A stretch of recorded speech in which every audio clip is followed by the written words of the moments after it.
Rangkaian serangan Iran ke Tel Aviv menyebabkan kerusakan cukup parah. Warga Tel Aviv pun mulai putus asa.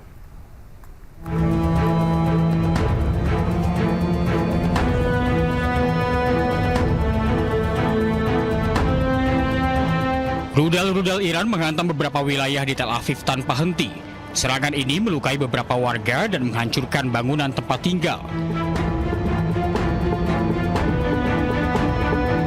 Warga Tel Aviv pun mulai meninggalkan rumah mereka untuk menuju bunker-bunker yang telah disiapkan.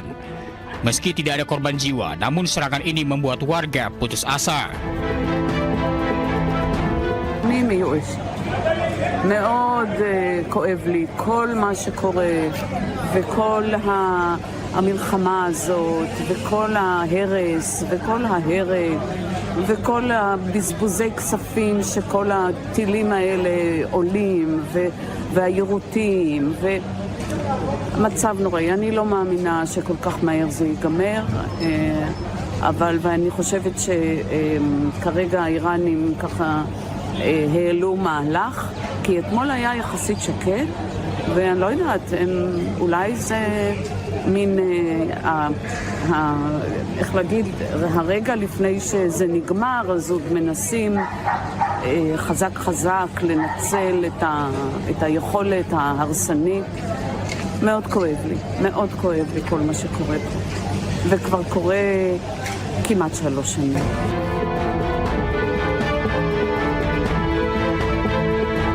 Iran sendiri tegaskan akan terus meluncurkan rentetan rudal ke Israel sebagai balasan atas serangan Amerika Serikat dan Israel.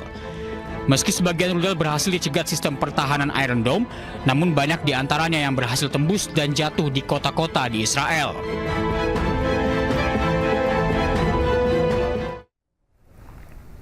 Pemirsa, kapal USS Gerald Ford tiba di Teluk Souda, Kreta Yunani. Kapal ini akan singgah setelah sebelumnya sempat terbakar hebat saat kapal beroperasi di Laut Merah.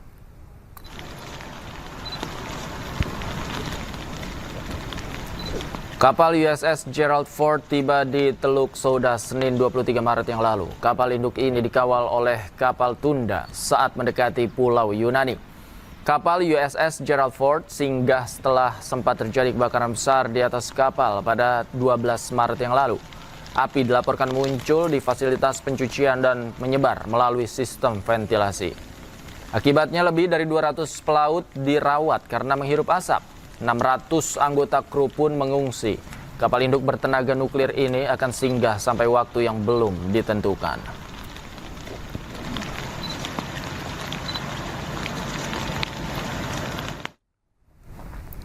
Sementara itu, konflik Amerika, Israel, dan Iran yang berkepanjangan dikhawatirkan akan memicu krisis energi global. Kerajaan Arab Saudi mengajak komunitas internasional untuk menjaga keamanan di kawasan Teluk dan Selat Hormuz.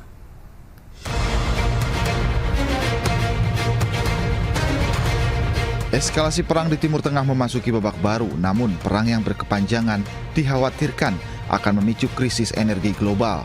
Hal ini merupakan dampak dari penutupan Selat Hormuz. Presiden Amerika Serikat Donald Trump mengaku telah melakukan pertemuan dengan tokoh Iran dan membicarakan Selat Hormuz.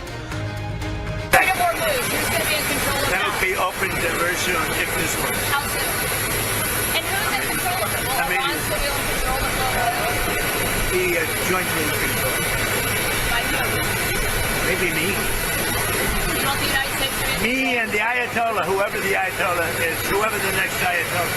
Look, and there'll also be a very serious form of a regime change. Now, in all fairness, everybody's been killed from the regime.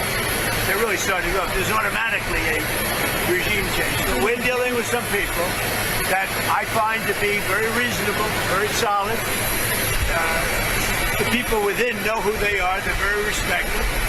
And maybe one of them will be exactly what we're looking for. Look at Venezuela, how well that's working. Sementara itu, Kerajaan Arab Saudi meminta Iran menghentikan setiap tindakan yang membahayakan, termasuk mengajak komunitas internasional untuk menjaga keamanan di kawasan Teluk dan Selat Hormuz. كما نؤكد في المملكة العربية السعودية على أهمية حماية الملاحة البحرية في المنطقة والممرات البحرية والتشديد على إدانة الهجمات الإيرانية على السفن التجارية في الخليج العربي وتعطيل الملاحة في مضيق هرمز وما تسببت به من تداعيات خطيرة على الأمن في المنطقة والاقتصاد العالمي، مؤكدين أن المساس بحرية الملاحة يشكل تهديدا خطيرا للأمن والسلم الدوليين.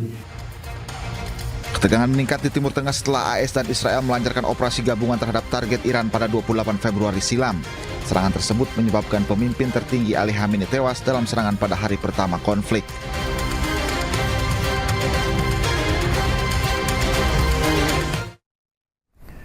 Meningkatnya konflik di Timur Tengah berpengaruh terhadap pasokan energi ke Filipina. Tak ayal, Presiden Filipina Ferdinand Marcos Jr. menetapkan status darurat energi nasional sekaligus menjadi negara pertama yang menetapkan status darurat energi.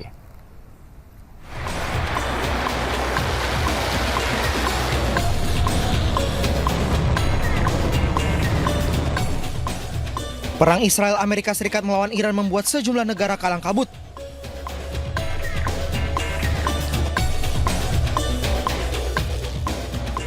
Pasalnya, akibat ditutupnya Selat Hormuz oleh Iran, pasokan migas dari negara Timur Tengah ikut terhambat. Salah satu yang terdampak adalah Filipina. Keamanan energi Filipina semakin kritis, bahkan kondisi membahayakan. Hal ini terjadi akibat tidak ada kepastian pasar global termasuk lonjakan harga minyak dunia. Kondisi ini memaksa Presiden Filipina Marcos Ferdinand Jr. menetapkan darurat energi selama 1 tahun. Selain itu, untuk menanggulangi darurat energi ini, pemerintah Filipina juga menyiapkan subsidi untuk BBM bagi sopir transportasi umum. Program ini bertujuan meringankan beban keuangan di sektor transportasi yang terdampak kenaikan harga minyak global. Nandito ako para tiyakin na yung aming ginagawa na fuel subsidy ay maayos kasi mag-start tayo today. Pero hindi lamang dito sa Metro Manila, pero all over the country na ito. So, making sure na yung sistema ay maging maayos.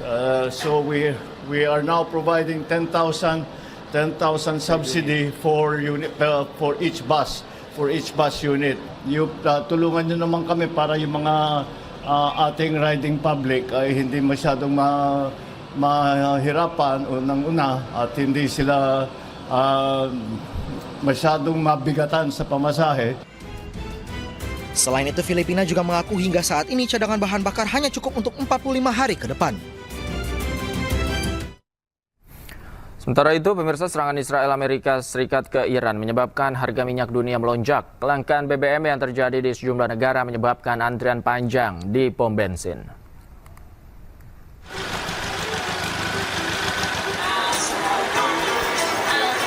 Harga minyak global telah melonjak signifikan sejak perang di Iran. Harga minyak naik dari $70 Amerika menjadi lebih dari $100 Amerika per barel.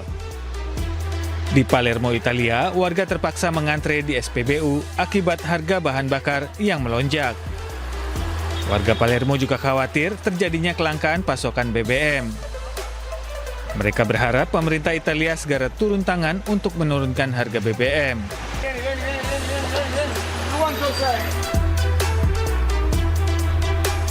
Para pengendara di kota perbatasan Belanda, Barle-Nassau, berkendara melintasi perbatasan ke kota tetangga Belgia, Barle-Hertog.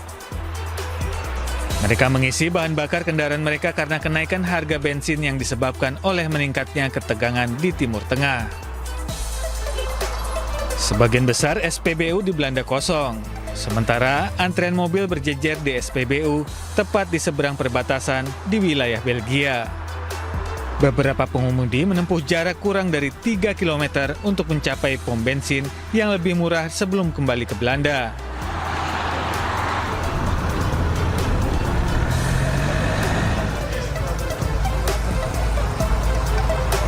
Antrean panjang terjadi di pom bensin di Quetta, ibu kota provinsi Balochistan, Pakistan. Warga berusaha mengatasi kelangkaan bahan bakar akibat konflik yang sedang berlangsung di Iran. Sementara itu, beberapa pom bensin tutup karena persediaan BBM yang menipis. Stay updated. Info terkini masih banyak. Jangan lupa subscribe, like, dan share YouTube official OKZone. Dan selengkapnya ada di okezone.com.